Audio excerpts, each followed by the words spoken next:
నమస్తే బులెటిన్ లో first of all breaking news చూద్దాం. ఎన్నికల ప్రచారంలో భాగంగా సీఎం జగన్ బస్సు యాత్ర ప్రారంభించారు.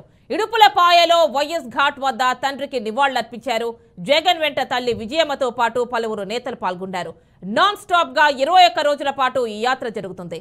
ఇడుపులపాయలో మొదలుపెట్టి ఈ యాత్రను ఇచ్చాపురంలో ముగిస్తారు జగన్.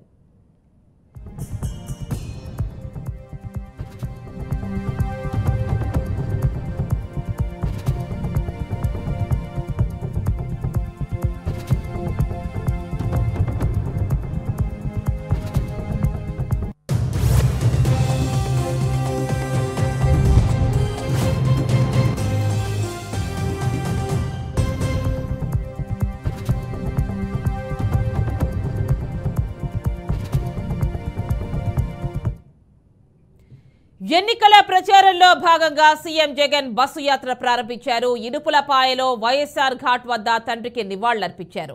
జగన్ వెంట తల్లి విజయమ్మతో పాటు పలువురు నేతలు పాల్గొన్నారు. నాన్ స్టాప్ గా 21 రోజుల పాటు ఈ యాత్ర జరుగుతుంది. ఇడుపులపాయతో మొదలుపెట్టి ఈ యాత్ర ఇచ్చాపురంతో ముగిస్తారు. ఇక మరిన్ని డీటెయిల్స్ కడప నుంచి మా కరెస్పాండెంట్ సురేందర్ అందిస్తారు. సురేందర్, చెప్పండి, 2 గంటలకి ఈ బస్సు యాత్ర అనేది స్టార్ట్ అవుతుంది ఇచ్చాపురం ఇడుపులపాయ నుంచి అంటున్నారు. స్టార్ట్ అయిందా ఏమిటి? డీటెయిల్స్ ఇవ్వండి. యామిని, ఈ రోజు AP CM YS Jaganmohan Reddy మొదటిసారి బస్సు యాత్ర ప్రారంభించిన నేపథ్యంలో 12 గంటల ప్రాంతంలో కడప చేరుకొని అక్కడ నుంచి వేంపల్లికి దగ్గర ఉన్నటువంటి ఇడుపులపాయల ప్రత్యేక ప్రార్థనలు ముగిశాయి. ఇప్పుడే మరి కాసేపటి క్రితమే అక్కడ ఉన్నటువంటి లీడర్లతో మాటామంతి జరిపారు. మరి కాసేపట్లో అక్కడ నుంచి బస్సు యాత్ర కూడా ప్రారంభం కాబోతోంది. యాక్చువల్ గా 1:30 గంటలకు బస్ యాత్ర ప్రారంభమయ్యేటట్టు షెడ్యూల్ వదిలారు. కానీ ఇక్కడ ప్రార్థనల విషయంలో కావచ్చు, కొన్ని టెక్నికల్ విషయాల్లో కాస్త ఆలస్యమైనటువంటి నేపథ్యంలో మరి ఒక 10-15 నిమిషాల్లో బస్ యాత్ర కూడా ప్రారంభమయ్యే అవకాశం స్పష్టంగా కనిపిస్తా ఉంది. దీనికి సంబంధించి వైసీపీ లీడర్లు, శ్రేణులు అందరూ కూడా ఇక్కడికి వచ్చారు. అలాగే వైఎస్ విజయమ్మ కూడా ఈ ప్రార్థనలో పాల్గొన్నారు. అలాగే వైఎస్ భారతితో పాటు రాష్ట్రంలో ఉన్నటువంటి ముఖ్యమైన లీడర్లు, ఇటు చెవిరెడ్డి భాస్కర్ రెడ్డి కావచ్చు, ఇక్కడ ఉన్నటువంటి కమలాపురం ఎమ్మెల్యే రవీంద్రనాథ్ రెడ్డి, వీళ్ళందరూ కూడా జగన్ తో పాటు ఉన్నారు. అక్కడ ప్రత్యేక ప్రార్థనల అనంతరం బయటకు వచ్చిన తర్వాత అన్ని మతపరమైనటువంటి పూజలు కూడా నిర్వహించుకొని ఇప్పుడే ఆ బస్సు దగ్గరికి వెళ్తా ఉన్నారు. మరి కాసేపట్లో బస్సు యాత్ర కూడా ప్రారంభమయ్యే అవకాశం ఉంది. యామిని, అంటే ప్రొద్దుటూరులో 4 గంటలకి సభ ఉంటుంది అంటున్నారు కదా, దానికి సంబంధించి ఇన్ఫర్మేషన్ ఉందా? ఇక్కడ నుంచి నేరుగా వేంపల్లి, అటు కమలాపురం నియోజకవర్గంలో ఉన్నటువంటి వీరపనాయనపల్లి, జమ్మలమూడు నియోజకవర్గంలో ఉన్నటువంటి ఎర్రగుంట్ల, ఈ 3 నియోజకవర్గాలను కలుపుతూ ప్రొద్దుటూరుకు సాయంత్రం 4 గంటలకు సభకు చేరుకుంటారని చెప్పి షెడ్యూల్ ఉంది. కానీ ఇప్పుడు ఇక్కడ జరిగినటువంటి బస్సు యాత్ర ఆలస్యం ఏదైతే ఉందో ఒక అరగంట 45 మినిట్స్ ఆ ఆలస్యానికి కూడా అక్కడ భర్తీ చేసే అవకాశం ఉంది. ఎందుకంటే ఇప్పుడు నెక్స్ట్ రోడ్డు మార్గాన్నే డైరెక్ట్ నంద్యాల జిల్లాలో ఉన్నటువంటి ఆలగడ్డకు చేరుకుంటారు కాబట్టి అక్కడ సభ అనంతరం ముగిసిన తర్వాత అక్కడ నుంచి నేరుగా ఆలగడ్డకే వెళ్తారు కాబట్టి కాస్త సమయం అక్కడ ఆలస్యం అయ్యే అవకాశం ఉంది. 4 గంటలు జరగాల్సినటువంటి సభ 5 నుంచి 6 వరకు జరిగే అవకాశం ఉంది. అక్కడ ఇప్పటికే చాలా వరకు వైసీపీ శ్రేణులు చేరుకున్నారు. ప్రొద్దుటూరు ఎమ్మెల్యే రాచమల్లి శివప్రసాద్ రెడ్డి కూడా అన్ని ఏర్పాట్లతో సంసిద్ధంగా ఉన్నారు. అలాగే ప్రజల నుంచి వచ్చే వినతులను తీసుకోవడంలో కూడా కొంత మేరకు ఆలస్యం అయ్యే అవకాశం ఉంది. కాబట్టి దారి పొడవునా ఉన్నటువంటి ఆ వైసీపీ కార్యకర్తలను అలాగే క్యాడర్ ను జోష్ నింపడంలో సీఎం జగన్ మరింత కొంత ఆలస్యం అయ్యే అవకాశం ఉంది. కాబట్టి దీనికి సంబంధించి ఎప్పటికప్పుడు షెడ్యూల్ లో కూడా కొన్ని మార్పులు ఉండే అవకాశం ఉంది. యామిని, అంటే సురేంద్ర, పాదయాత్రలో ఏ విధంగా అయితే ఫాలో అయ్యారో ఆ ఫార్మాట్ నే ఇక్కడ కూడా ఉంటుంది అని చెప్పి అనడం విన్నాం. సో మరి ఈ నేపథ్యంలోనే రాత్రికి బస కూడా ఉంటుందంటున్నారు. దానికి సంబంధించి ఇన్ఫర్మేషన్ ఇవ్వండి. పాదయాత్ర కావచ్చు, అలాగే వైసీపీకి సంబంధించినటువంటి ఎటువంటి శుభకార్యం మొదలు పెట్టాలన్నా కూడా వైఎస్ఆర్ ఘాట్ దగ్గర నుంచే సీఎం జగన్ అయితే ప్రతి కార్యక్రమాన్ని ప్రారంభించబోతా ఉన్నారు. అదే ఫార్మాట్ ఈ రోజు కూడా కొనసాగించారు.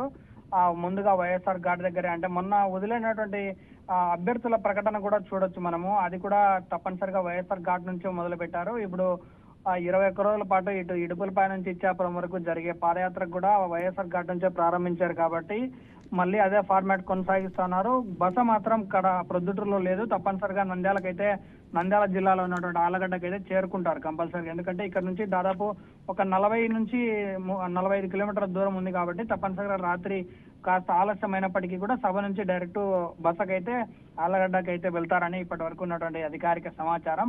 దారి పొడవునా అంటే ఇప్పుడు ఇడుపులపాయ నుంచి వేంపల్లికి వేంపల్లి నుంచి వీరపనాయనపల్లి నుంచి ఎర్రగుంట్ల, అంటే దాదాపు ఇది 70 నుంచి 80 కిలోమీటర్ల దూరం, అంటే ఎర్రగుంట్లకు రావడానికి ఆ దూరం ఉంది. మళ్ళీ ఎర్రగుంట్ల నుంచి పొద్దుటూరుకు ఒక 10 కిలోమీటర్లు, దాదాపు 90 కిలోమీటర్లు ప్రయాణించాలి. కాబట్టి దాదాపు 3.5 గంట నుంచి 4 గంటల వరకు ఈ సమయం పట్టే అవకాశం ఉంది. కాబట్టి 6 గంటలకు మాక్సిమం అక్కడికి సభకు చేరుకునే అవకాశం కనిపిస్తుంది. ఆమె అంటే వేంపల్లి కావచ్చు, వీరపనాయనపల్లి కావచ్చు, ఎర్రగుంట్ల కావచ్చు, ఇక్కడ ఎక్కడైనా కానీ మధ్యలో రోడ్ షోల రూపంలో ఏమన్నా ప్రచారం చేసే అవకాశం ఉందా? రోడ్ షో అంటే డైరెక్ట్ వెహికల్, అంటే ఇప్పుడు వచ్చినటువంటి మేమంతా సిద్ధం అనే పేరుతో వచ్చినటువంటి బస్సులో నుంచే ప్రజలు అభివాదం చేస్తూ జగన్ పర్యటన అయితే సాగుతుంది.